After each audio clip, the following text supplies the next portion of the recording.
to be in the company of Baba. He was so quick thinking, he was always so joyous, so humorous, so childlike, so playful that any young man or woman who went in his presence, you see, did not have the least difficulty or did not have the least formality to come in his contact. He was very, very free. And even so, that respect which we had, that respect which he had created in us about himself and about his spiritual status was always there. It was very well balanced with the freedom that we had in dealing with him. At one of his old disciples' house, he used to often visit. Now the day was fixed for us to go on a foot journey 115 miles from Pune to Bombay. Very early morning at 3 o'clock he asked us to go to Babajan, the perfect master. Of course, Babajan was visited by so many other disciples every day. Early morning we went to Babajan and sat near him. Practically he made us keep awake the whole night. We went near, sat near her, and of course we bowed down to our darshan. And as instructed by Baba, we went to the house of the disciple of Baba, where all those who were to accompany Baba on a foot journey from Pune to Bombay all gathered. I was a young boy at that time. Of course, I felt very hungry. So Baba told me, and there was another friend of Baba who became a disciple, who was a school friend of Baba, who was an editor of the old Meher Baba journal. If you remember, if any one of you has read it, he was conducting the Meher Baba journal from 1939 to 43. He is no more today. And he became a very ardent disciple. He was a Muslim. And it was very difficult for a Muslim to believe in somebody as a saint or the perfect master or much less as the avatar who belonged to a religion other than the Muslim religion. But here was an instance. He was a school friend of Baba. Later on he became the disciple of Baba. He also accepted him as the avatar of the age. So this Dr. Ghani and I was there. Both of us were there. And Baba, of course, asked us to get a breakfast for all the people who were there. He asked us to get some cream and bread.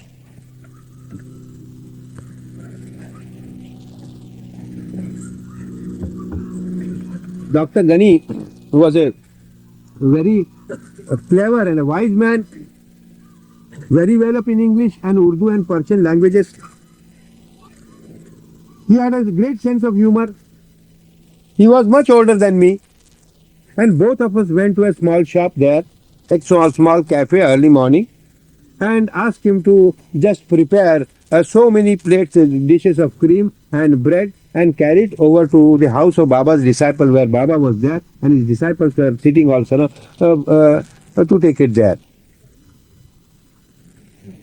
When we reached the shop, I felt very hungry. That if you love me, there should be no fear in it at all. And whatever I ask you to do, you must be prepared to do. And whatever thoughts you see pass your mind, if I ask you, there should be no hesitation on your part. But still, I really could not embolden myself to tell the truth. This Dr. Ghani, another friend of mine and an old friend of Baba, he was similar. We were sailing in the same boat, both of us.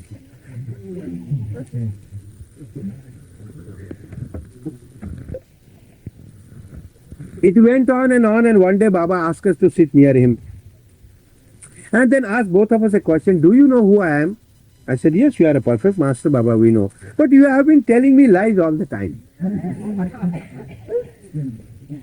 We felt very bad about this. Do you know that I know all your thoughts? I say, I suppose so, Baba. I suppose you know all the thoughts. Then why is it that you have been telling me lies? Then Baba revealed some very old incident of my life when he had not come into my life with all the details. It was a small, I don't exactly remember what the incident was, but the incident was very, very small. But with that meticulous accuracy, you see, he revealed the whole incident, the time, the place they happened. In case of Dr. Abdul Ghani also, he did the same thing. And then he said, yes, Baba, you know everything. Now we don't have a shadow of doubt that you know everything. And we felt it so bad that both of us, you see, started weeping there. We wept for full 20 minutes, you see. Everything came out.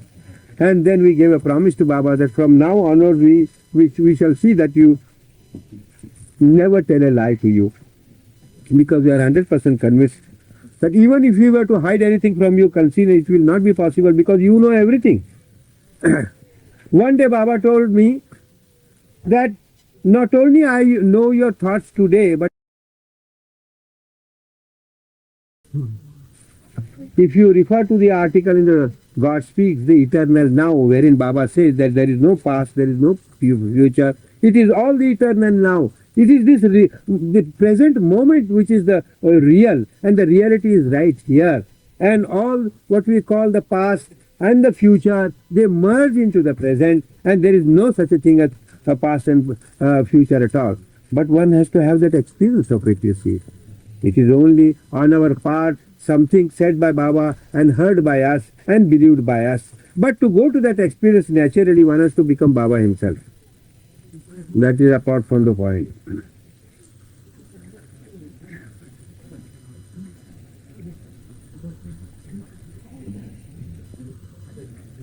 When did you first begin to feel the Baba was the avatar?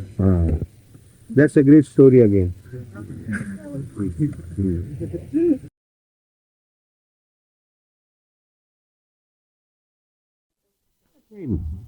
There was no difference in my love at all. But I think a deeper reverence, an awful reverence for him grew much more than it was there when I believed him as only the perfect master. Will Baba pass on spiritual authority like Maharaj did to... No, that is the difference. That is the main difference between the avatar and the perfect master. You see, the perfect master always, it's very conventional that he goes on giving his charge to his chargeman. The perfect master drops his body and another becomes the perfect master, takes his place. He is also God realized. He takes up all the functions and the duties of his guru, and it goes on and on. In the case of Baba in the avataric period, it is very different at all. He has no chargeman. He does the entire work of the whole world, and it is he is the only link between God and the illusion. And perfect master, when he drops the body, he becomes completely disconnected with illusion. The avatar, when he is in body or without body, he is always linked with the illusion. He is always linked with the creation. And the perfect master who does the work merely executes the plan that has been made by the avatar during his lifetime. And the avatar comes every 700 or 1000 years, every time he comes into the human form. What is it you ask? When will there be more perfect masters? When will there be more perfect masters? Perfect masters are there in every generation. Even during the lifetime of Baba, there were 5 perfect masters, but they were dormant because the whole charge of the functioning of the world was taken up by Baba himself. Then how will one guy will be the head of the perfect masters? He is the perfect master. That guy is the perfect master, is the head of the other 4. How does he get to be head? Huh? How does he get to be head? Well, see, it is going on for ages like this. We do not know because it is revealed to us by Baba himself. Right. The explanations about this perfect master and the difference between the perfect master and the avatar is only given to us by Baba. Because I heard many discourses given by Upasri Maharaj. Nowhere has he mentioned anything about this at all. And the perfect master, when he functions into the world, Baba said that he acts. He does not directly get involved into the world for the benefit of the world. But the avatar becomes and the perfect master acts. There was another analogy Baba had given that when the perfect master works in illusion and puts his hands into illusion, is it as if he puts on gloves on both of his hands and then because he cannot stand the heat of the whole illusion, of the whole creation. But the avatar himself takes a plunge into the illusion. He does not act, but he becomes. And that is why he has to suffer tremendously. Christ has to suffer so much. Eventually he was crucified. He had to go through that suffering. Why? Because the avatar becomes and the perfect master acts. There's a question over there. Ramakrishna Paramahansa. Ramakrishna Paramahansa was the perfect master. Now, once I remember Baba had said, how has this meditation come into being practiced or being taken records to by a human being? Baba said, once you see the population of the world was so small, the time was always hanging overhead and people had very little to do and the farming was the only profession and it was a very slow process and man was not very active and busy. So some of the people who did not have to do anything, they started doing meditation. This is the very genesis of the meditation. Meditation, really speaking, is not the way to realize oneself. It has come into being just because, as Baba said, that man had very little to do, there was so much of time on hand, he had nothing actively to do, so he takes recourse to doing something which he calls meditation within himself. For the matter of that, any subject you may take, even a subject of any educational subject, say psychology, a man takes up a subject of psychology, reads about psychology, and then he goes and thinks over it, deliberates over it, and he entertains all the thoughts and ideas pertaining to a certain subject, say psychology. That is a meditation. Meditation is a thing that man goes on thinking deliberately upon a subject, the thoughts of whom are pertaining to that specific subject. It becomes a meditation. It may be meditation on God, it may be meditation upon yourself, it may be meditation upon every educational subject, it may be meditation upon anything. Even a man who actively does certain work, supposing a man does a carpentry work and he has to produce a certain piece of furniture, he concentrates upon it. His thoughts are all there. You see, that's a meditation. That's a meditation in action both. But for a man to really think that by meditation alone he is going to realize his own self, he is going to become God realized, that is, Baba says, it's not possible at all. Because the very means and medium through which you meditate is your own mind, is your thinking power. Baba says for God realization, that has completely to be destroyed and completely to be annihilated. It has to go away. So how is it possible with that medium to destroy itself? You cannot destroy yourself. The mind cannot destroy itself. It's the master alone. And the mind is composed of all your past impressions that keeps you away from your real self, who is nothing but God, who is nothing but Meher Baba.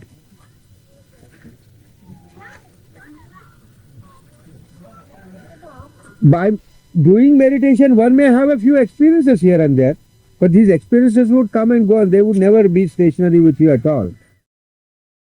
Every individual comes to Baba in a different way. Some come through drugs, some come through some physical hardships, some come through having gone through a very great crisis in life. He remembers God, he comes into contact with Baba. They are in different ways, these are different approaches. Just as all the radia come and meet at a point in the center, so different human beings, according to their circumstances, according to their karma, according to their propensities, they come along. So there may be many persons like this, that through drugs they may have come. So it doesn't, you see, we cannot draw a logical conclusion that drug is the thing which is necessarily required for a person to go to Baba. Do they have any value?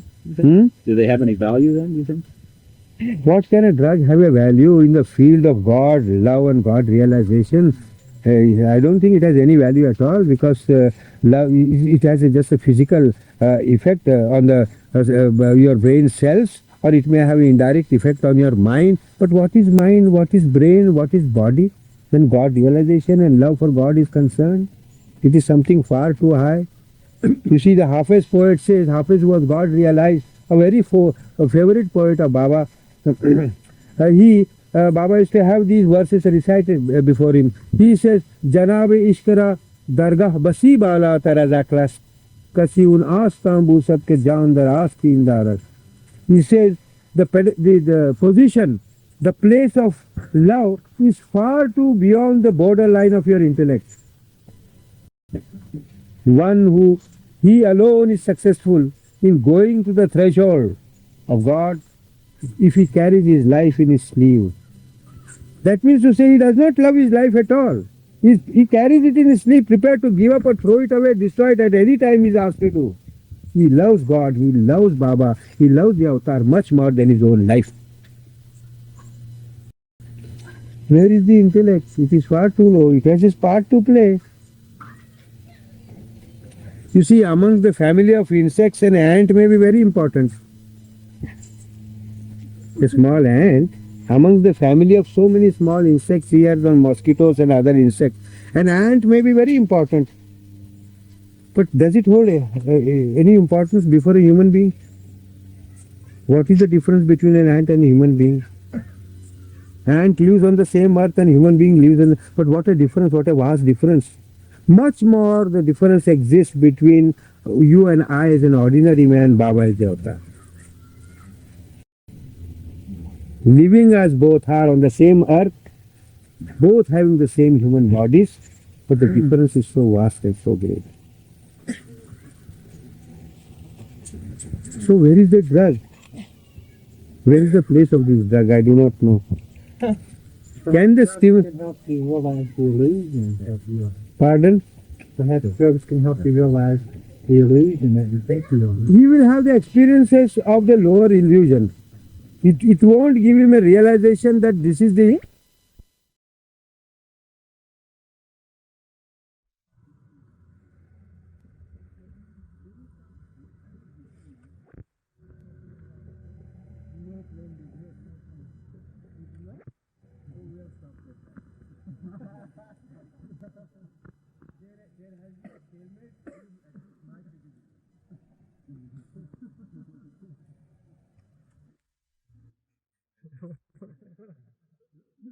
What value would my expectation have? What value would my expectation have? And once when Baba went in the 30s to Hollywood and stayed there for 1 month, he suggested a film to be taken out of the certain material that he had given. But that didn't become possible because the film producers had their own ways of producing the film. And they went on arguing and discussing with me to delete this and delete that, and eventually I found that the whole scheme composed of the walls and books of the whole theme that Baba had given completely disappeared. So it had to be dropped. A lot of movie actors became very interested in Baba for a short time, is that right? Yes, they did. I think Talula Banquet was there. Mary Pickford. Yes. Mary Pickford, Douglas Fairbanks. Yes, Mary Pickford, Douglas Fairbanks. What was the circumstances of their sort of falling away? I understand that they thought that Baba was going to break his silence and the Hollywood Bowl.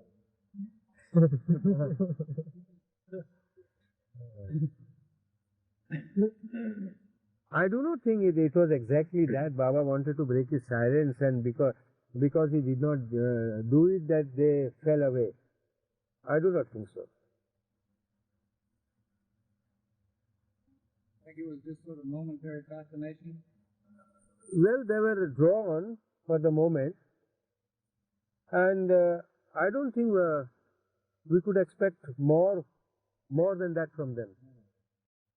Were they very taken up by Baba at that time? Yes, at that time, of course, they were almost enamored by Baba.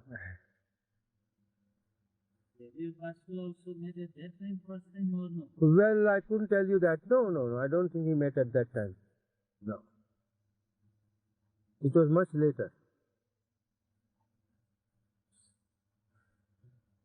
Gabriel Pascal had all the intention of producing Baba's film very sincerely, but somehow he was so much involved in his own things and affairs, that eventually he could not do anything at all. Life in the world. Of the world.